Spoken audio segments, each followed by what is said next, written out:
Welcome to TYT Sports. Ben Mankiewicz, Francis Maxwell. The first semifinal at the World Cup, Brazil and Germany. Yep. What many, including you, expected would be a semifinal at the World Cup. Well done. Thank you. Before we get into it, and I just want to spend no more than 45 seconds on this because this is not one of my bashing soccer moments. Yeah. Like, I'm into the World Cup. I've appreciated it. It's good.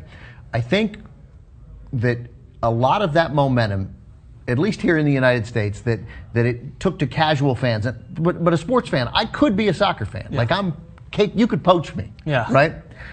But man, when they get to the final eight and it slows down and we return to this manner of playing where somebody scores in the 11th minute and then they just try to keep the other team from scoring for 79 minutes, and that's a turnoff. That is a turnoff. Absolutely. Well, I talked to Jenk on the way in here, and he was telling us that he thinks this is what puts people off soccer, but you need to think about it.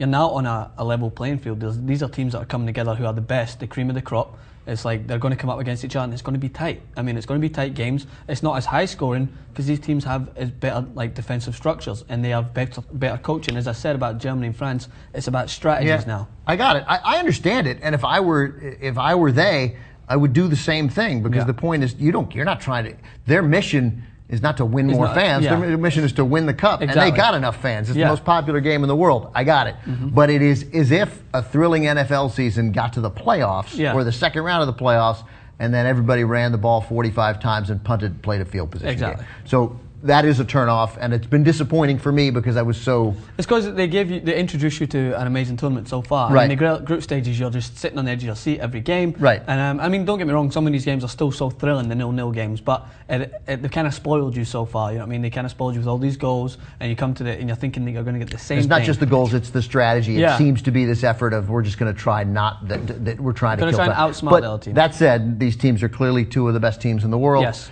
The stats we have on Brazil and Germany, this is remarkable. So, Francis, explain what we got here because these teams look nearly identical until the bottom of these columns. So obviously both of them scored the same amount of goals, same goals per match, and the same amount of shots on target. But the big thing that differentiates them, as you were saying earlier, Ben, is that Brazil seem to be a little rash in their tackles. There are a lot more fouls committed. Yeah, they've committed 40 more fouls in 4 games. They're very aggressive. 5 games. Yeah. And that's how they'll start centre back out because he's got so many yellow cards. But we'll get on that in a minute. But the big factor, bottom number, Germany are passing masters. Schweinsteiger and Toni Kroos in the middle can keep the ball from you all day. Just them two probably against your starting 11. They're very intelligent, and they have outpassed Brazil by nearly 2,000. I mean, it's just. Yeah, well, 1,100 there, but and their passes are more likely to be completed. But a lot of those passes aren't toward much of an end. So that's what I said. Is there was a tweet that came out. I can't remember what it said that Germany seem to be boring teams, and I don't think that's because they're keeping the ball around the back four. As I said, those two guys in the middle like to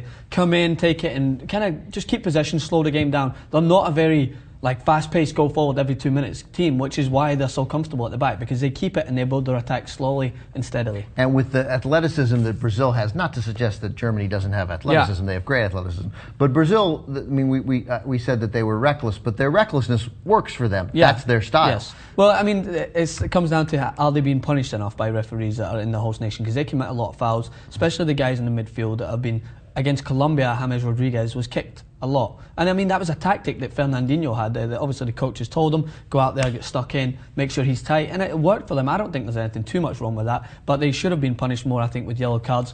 And then when it came down to it, crucially, they were, as Thiago Silva, their captain, who I think, mark my words, it's going to cause some controversy, is a bigger miss than Neymar. Really? So so Brazil down 2 really key players. Yes, absolutely. And you think, and the one who's going to get the most attention, of course, is Neymar. But you think Silva a bigger I think loss? Because Silva, him and David Luiz have had such a strong partnership together. Both of them centre-backs, you can tell there's a connection. Are they in a relationship? Yeah, it looks that way. The two of them are very strong. And that would have been great. David Luiz just signed for Paris Saint-Germain, who Thiago Silva plays for. So, I mean, you might start that controversy. But they're definitely strong together. With him out, I think Dante, who's a centre-back who plays with Bayern Munich, will be good to come in. But he just is a leader. He's their captain, and he seemed to be the centre-backs have been coming up with goals. Him and Luis have been. They scored the 2 goals against Colombia.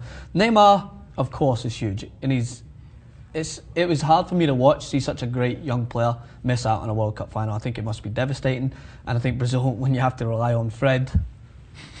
Jesus Christ. It's gonna be tough. And my bracket. One of my favorite things about soccer is just that you get to say things like Brazil when you have to rely on Fred. Right, exactly. Probably the worst number 9 to have ever put it on for Brazil. You can just imagine Ronaldo, who was the original Ronaldo, was probably just sitting there watching this thinking, what the fuck is going on? Who is this? Did he win this on a cereal box? Is that why he's playing in this game? But it's going to be so close. My bracket, as I said before, I thought Brazil could win it. They're going to have to change their strategy. It's going to be big on Scolari. So because of the 2 missing players, do you change your thoughts? Do you think I would Germany wins change. now? So what they have been previously doing with Fred up top has been playing Neymar off him. I think they need to go 4-5-1, pack the midfield, because Luis Gustavo comes back. Gustavo, Paulinho, and Fernandinho in the middle just to crowd Schweinsteiger and Kroos out and play Hulk up top by himself and get Fred out of there, man. But I don't know if it's going to happen because Fred's been starting every game and now Neymar's out. And they're here and they've won. He just seems to be up there. Everyone, you watch Twitter and everyone's just like, what is he doing up there? I mean, why is he even there? But that's what I would do. I don't think Scolari's going to do it. I think he's going to do similar, but you'll have Fred up there as a lone. Do you change who you think's going to win now? Yes. So you thought Brazil before? I thought Brazil were going to win it. This is too significant. Now, if you were a betting man, and you are, you'd take Germany. Exactly. I took Brazil. I mean, if I was betting on this game individually, I'd bet Germany. My bracket from the very start, which I put money on, was Brazil. So, I mean, I'll just cover my bases and put Germany on as well because I think with these 2 out, it's going to be crucial. There you have it, Francis. Thank you. That's semifinal number 1, Tuesday at 4 Eastern, 1 Pacific, Brazil, Germany. I don't really have anything more to say.